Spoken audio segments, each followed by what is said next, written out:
Përshëndetje shqiptar, kudo që jeni, për të gjithë pa dallim kudo që të keni mundësi të na shihni në këtë podcast, të cilin po e filloj tani, do të jetë një rrëfim i mërgjimtarëve për rrugën e tyre nga Kosova në Suedi.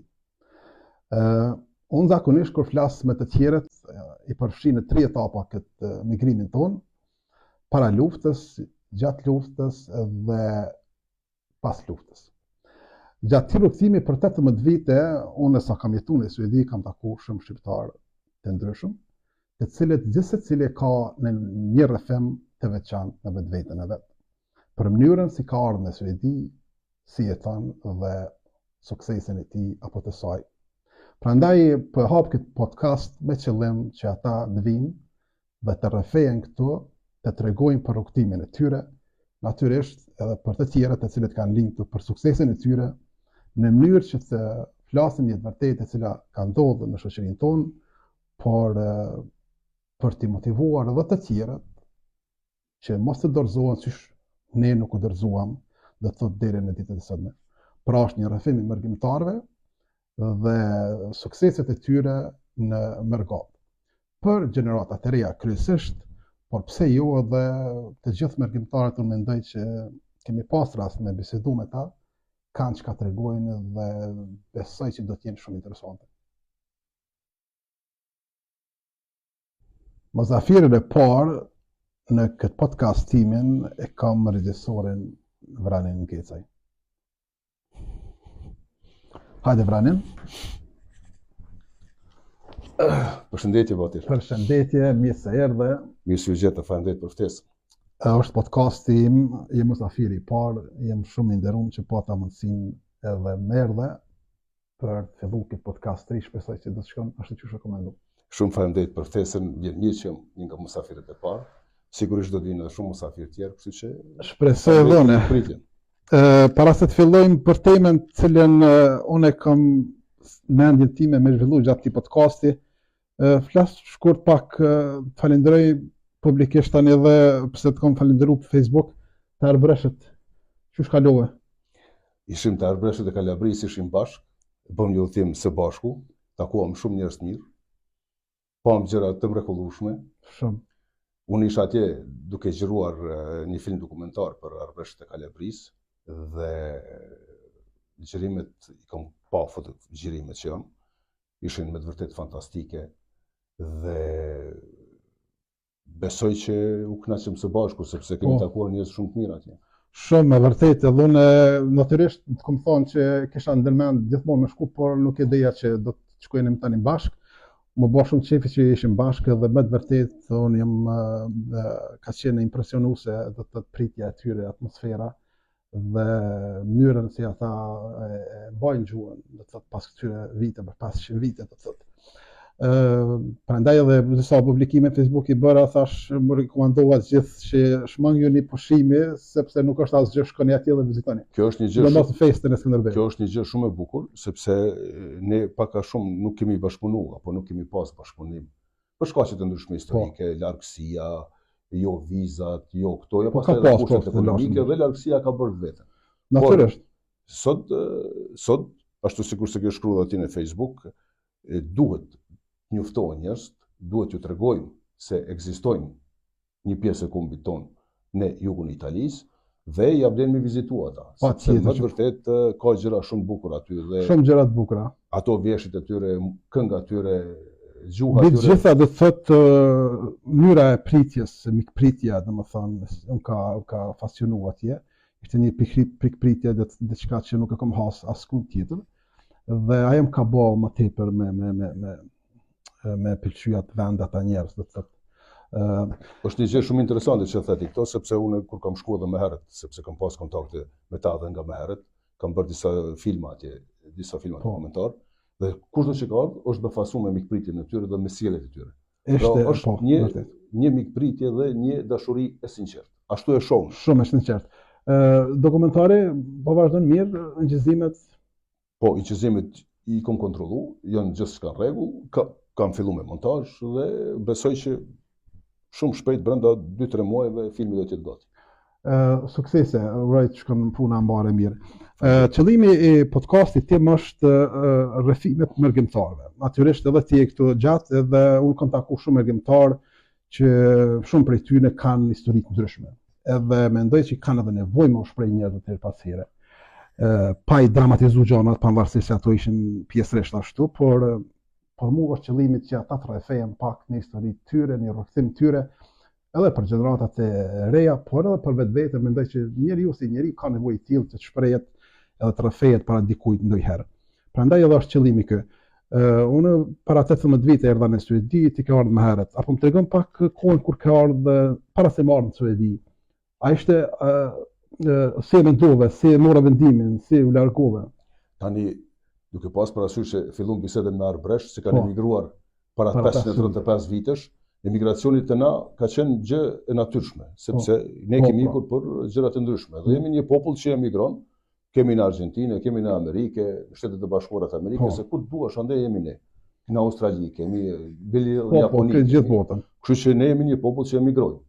Arsyet se pse emigrojnë ne janë të ndryshme. Për shembull, unë në rastin tim konkret, unë kam emigruar apo jam larguar prej atij vendi, prej Kosovës, për shkak të fillimit të luftës në Jugosllavi. Po flasim për vitet 1990-91. Dhe atëherë bosha ime ishte përshtatshme dhe kërkuan nga unë shteti jugosllav që të shkoj të marr pjesë në luftrat të cilat zhvilloheshin Kroaci, Bosnjë, në Kroacinë, Bosnjë, të cilat zhvilloheshin mes slavëve, mes vetë. Kështu që ajo luftë nuk na përkiste neve. Normalisht. Dhe duke pas parasysh që ishte një situatë shumë e vështirë, atëherë unë vendosa që të largohem aty që mos të marr pjesë në ato luftra të cilat nuk na takonin neve. Dhe s'kishin të bëjnë me neve.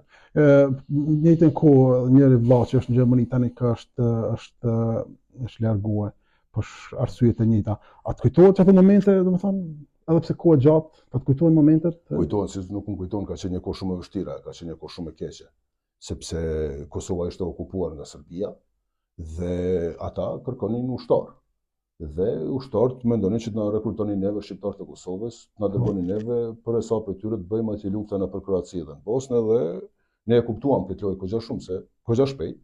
Dhe shumica e moshatarëve të mi, të cilët ishin të moshës për ta kryer shërbimin ushtarak, në fojë, sepse ata I dërgonin në luftë, dhe ikën ata u larguan nga vendi. Natyrisht. Dhe ajo gjeneratë, si thonë, është gjenerata e sakrificave, e cila përpos që ka filluar nga e para, është përballuar me gjitha të lashët tjera, me gjuhën, me lejë qëndrime dhe me gjitha ato peripetit tjera që ndodhin kur njeriu emigron në një shtet të panjohur.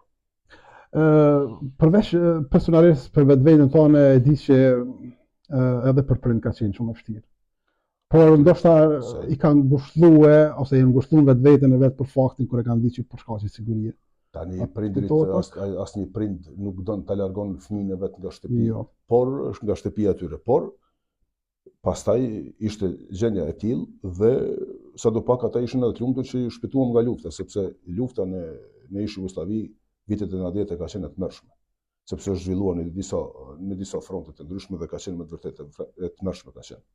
Kështu që një farë lloj satisfaksioni ka qenë që jo e kam tani fëmijën të sigurt që nuk merr pjesë në luftë. Po prapë prap ajo mungesa emocionale ato nuk mund t'ja mohon askush. Po.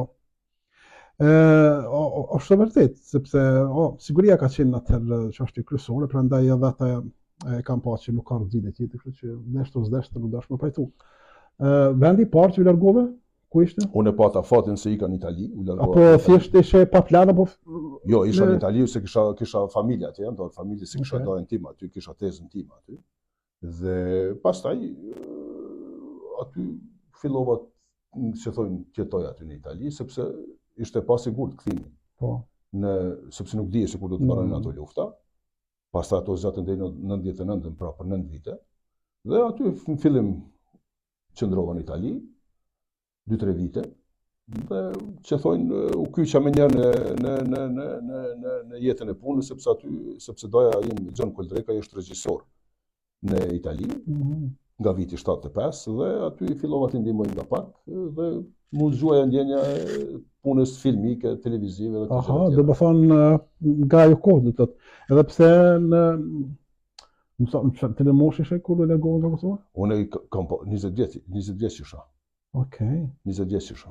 Do të thotë Italia ishte vendi I parë që u largove dhe aty do të thotë motivove nga Po ne kisha studiuar dhe filmin sepse edhe në gjimnaz kisha studiuar film. Okej. Po, Dhe të ka lidh ato, pasi pas fatin edhe me taku dhe njerëz që të merren me film. po pastaj pasi që përfundova gjimnazin 89-ën, atëherë se në Kosovë nuk kishte shkollë filmi. Po. Dhe atëherë fillova të studioj juridikun. Dhe fillova juridikun aty. Aha. Dhe mbarova vitin e parë. Pastaj kur erdhi vakti për të futur në vitin e dytë në juridik në Universitetin e Prishtinës, atëherë filluan gjitha ato për cilat folim ato luftrat ato rrëmujat dhe detyrova që të largohem nga aty. Wow, interesante. Do të thonë edhe unë para luftës isha në fakultetin juridik në Autocjet. Për ndërpreva për shkak luftës, mandej kaluan nga stëri. Interesante.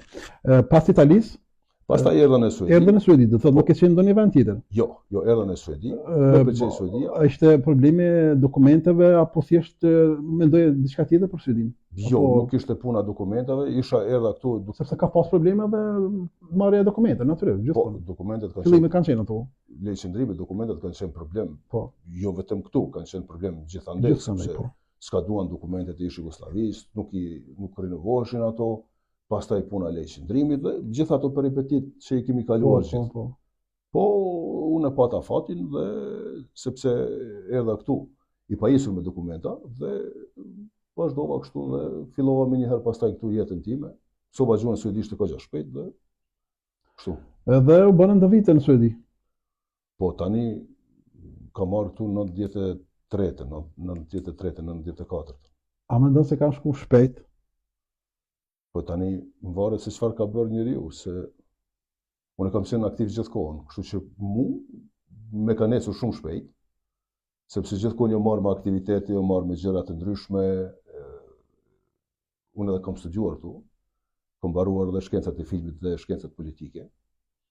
Pastaj kam punuar, kam krijuar, kështu që nuk kam arrit që Se pas kohë me mendu, po megjithatë koha ka ikë. koha ka ikën, Ka ikë shumë shpejt. koha iku. Kosovë shkon shpesh. Po në Kosovë shkoj shpesh, kam familjen atje, kam mamin ala gjallë. Babai më vdiq një vjet pas koronës. Vllaun e kam atje. Pastaj kemi ajallar, fëmijë të aqve, tjerë. Kështu që kemi shumë fis atje. Edhe pse në mosh, natyrisht shoqëria aty poshtë, familja, siç e thatë edhe vet, mungojnë. A mendon që Kosova po të mungon ndonjëherë për shembull për shkaqe shoqërisë, meqenësisë, edhe atmosfera të nash pak më ndryshe se sa këtu në Suedi, vend pak më qetë Suedi.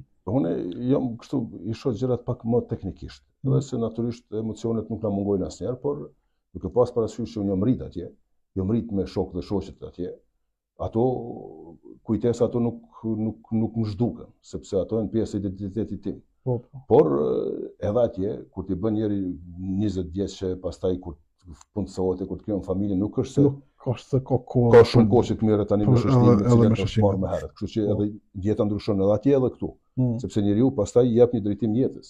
Pra, e ka punën e vet, ke familjen tënde. Por një gjë është sepse këtu për shembull jemi larg nga gjuha jon, nga kultura, nga mentaliteti jon, por duke pas parasysh që prapë gjendemi në Evropë nuk dallon edhe shumë. Është e vështirë, është e vështirë që kjo tjetësh në mes dy botërave. Është e vështirë do të thotë. Po unë mendoj që njeriu nuk mundet me jetu mes dy botrave, sepse ashtu do ta dëmtonte veten, sepse ti një Ose më thonë në mes dy kultura për shembull. Okej, mund të themi të kultura për shembull, se kultura jonë është tjetër që jemi rritur moshën madhore, mandej kemi ardhur në një kulturë tjetër. Pavarësisht që jemi njerëz, po diçka na dallon. Po, kultura, gjuha. Natyrisht dallon, sepse ne edhe suedezët jemi dy popull të ndryshëm, ne jemi shqiptar, gadishët ilirik, ta janë suedez, janë skandinav. Kështu që edhe këtu edhe mentaliteti jonë ndryshon njëri me tjetrin. Por pastaj nëse njeriu ka një mirëkuptim ndaj njëri tjetrit dhe respekt të ndërsjellët, atëherë çdo gjë funksionon si çdo punë tjetër. Po. Sepse tani ti edhe në Kosovë për shembull ose në Shqipëri ti nuk është që ti e njeh, për shembull unë jam me origjinë nga Peja. Nuk është që ti e njeh gjithë Pejën për shembull, apo gjithë qytetarët e Pejës dhe shoqënohesh me ta. Ti ke një grup njerëz që shoqënohesh me ta edhe atje. Pra kjo blen edhe këtu. Pra krijon njëri një rreth të vetin, një shoqëri të shëndosh dhe pastaj jeta çon aty ku ku të qënë jetë. E angazhuar shumë, e tha edhe vetë e di edhe unë, edhe të njohin shumë tjerë. Natyrisht që këtu është edhe vendi i mundësive, njeriu duhet të shfrytëzoj sidomos ne që kemi marrë ndaj vend shumë, sepse ka mundësi të ndryshme. Edhe unë përpiqem pak a shumë ashtu. Koha ka ikën shpejt, por edhe që thash është vend i qetë, është këto mbrëmjet siç bën në Kosovë, zakonisht këtu nuk i kemi shumë. A mendon, a ke kontakte të shpeshta këtu me të tjerët, përveç suedezëve do të thotë, me shqiptarë, ke kriju shoqërinë, ke shoqërinë tua që her pas here takoheni, qoftë edhe në aspektin profesional edhe por edhe sikur se the edhe vetë, Suedia është vend i mundësive dhe këtu njeriu po deshi bëhet edhe ministër.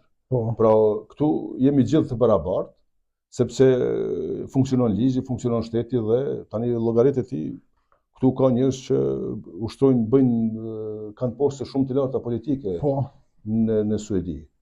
Dhe